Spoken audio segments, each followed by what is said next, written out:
Hey, what's up? I'm Amobi Okugo, and I'm going to share 10 lessons I learned from coaching. So I'm a former professional soccer player, got drafted in 2010 in the MLS Super Draft, played 12 years across MLS and USL Championship. I always told myself I was never going to be a coach after playing, but I happened to come across the opportunity to coach my old youth club, San Juan Soccer Club in Sacramento, as the USL 2 coach. So if you're not familiar with USL 2, it's part of the USL Pro development. You got USL Championship, USL League One, USL 2. USL 2 is essentially for college players during the summer, recent college grads, and ex-collegiate athletes, pro athletes that want to play at a high level. We had a great run this season. We made the playoffs, had unprecedented results in terms of goals scored, goal differential, getting guys seen. And it was a unique experience, transformative experience that I was able to take back, and I'm afraid to say I've caught the coaching bug. Not to say that I want to be a coach at the professional level, but definitely going to continue to coach at some capacity because of the principles that I was able to learn and establish throughout this first initial season that I had. When it comes to coach, if you're the head coach, strict boundaries, loose guidelines. So what I mean by that, you definitely got to set the tone, you got to set the parameters for your team in terms of what's allowed, formation, style of play, consequences, different things like that. But you got to have loose guidelines in terms of giving your players freedom to express themselves, freedom to challenge, freedom to hold themselves accountable. Because if you're developing robots, it doesn't solve any problems when it gets to the game time, when they have to make decisions on the fly, when they got to push through the tough moments. So strict boundaries, loose guidelines. Number 2, this is my 3C formula. Communication, clarity, and confidence. As a coach, you have to be clear when it comes to communication.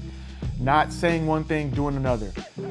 Obviously, how you communicate to your players on a case-by-case basis is different, but you have to have clear communication. You have to have clarity. So if that's a certain position that we're trying to portray, or a certain formation, a certain style of play, different parameters for how you want to go about it. You got to have clarity for your players. And then I think the most important thing from that C is confidence. If you're not giving players confidence, if you don't exude confidence, then the players aren't going to follow suit. Number 3, performance equals tolerance. As bad as it sounds, you can't treat every player equal. Performance equals tolerance. There's going to be some players that are at a higher level than some players, and their performance may allow them to do certain things, and you just gotta understand that, really, and then you gotta convey that amongst your team in an equitable way, because obviously you treat everyone the same, but you don't treat everyone equal, if that makes sense. Number 4, this was something that I had to learn because like I said, I never wanted to be a coach. I still don't plan on being a coach at the highest level. I do like coaching, but there's a difference between being a manager versus a coach versus a former player that's coaching. And I think as I started my coaching journey, I was just a former player that coached. But as time went on throughout the course of the season, I started to become more coach-manager. And I think if you can find that sweet spot between, obviously coach, you're developing, you're evaluating, you're increasing performance, but the management, if you can master that management, that's what the best coaches do. The Jose Mourinhos of the world, the Phil Jacksons of the world, the Pep Guardiolas of the world. They know how to not only coach, but then manage as well. Because if I know how to manage my team, but then also individuals and then positions and cohorts within the team, the sky is the limit. Another lesson is that you have to let some of the players solve their own problems. You can't micromanage, you can't micro-coach. Some of the times you're gonna have to let the players touch the hot stove, as I like to say. They gotta know, all right, if I do it this way, coach was telling me this way, I did it this way, it didn't work out. So now it's easier to kind of coach them because you kind of let them fail more or less. You have to let them fail a little bit when it comes to being a coach. They got to be able to solve problems on the field. They got to be able to provide solutions on the field. They got to be able to work amongst their teammates to come together to make sure they can get that win. Obviously, you're the coach. You help guide them in the direction. You help, steer them on the right path. But sometimes if the game is, helter-skelter or the crowd's too much. They got to be able to solve their own problems. And if you micromanage, you're not going to let them do that. This was one that was personal for me. Coaching teaches you more about yourself than you would ever expect. I learned, how to be patient. I learned, not to say that I wasn't patient before, but it's a different type of patience.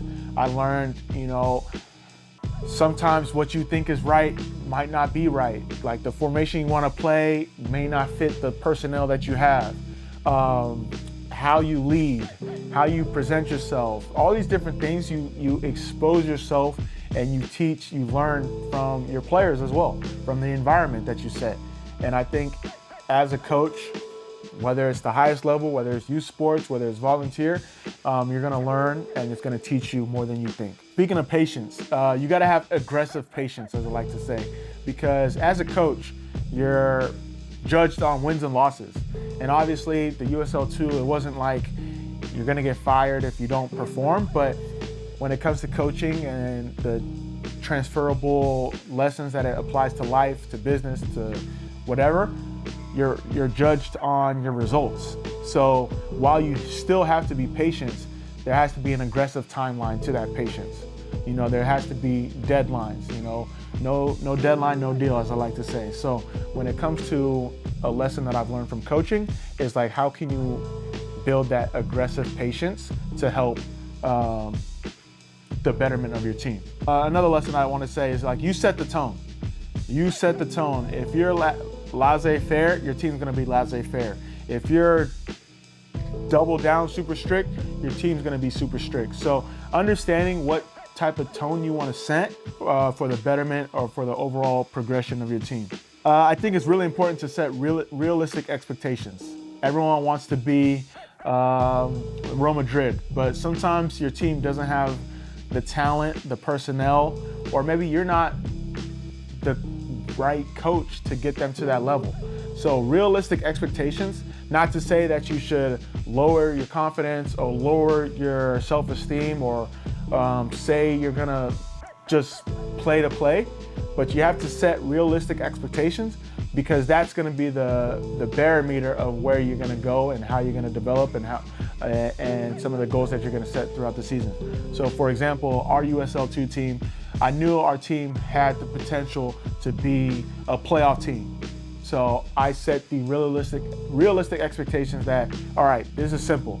We don't lose at home, we don't lose back-to-back games, and if we take care of those two things, we'll make the playoffs. And then once you make the playoffs, anything can happen, and then you can reset your expectations and your goals and go from there. But if you don't have realistic expectations set in stone, then you're driving without a destination in sight.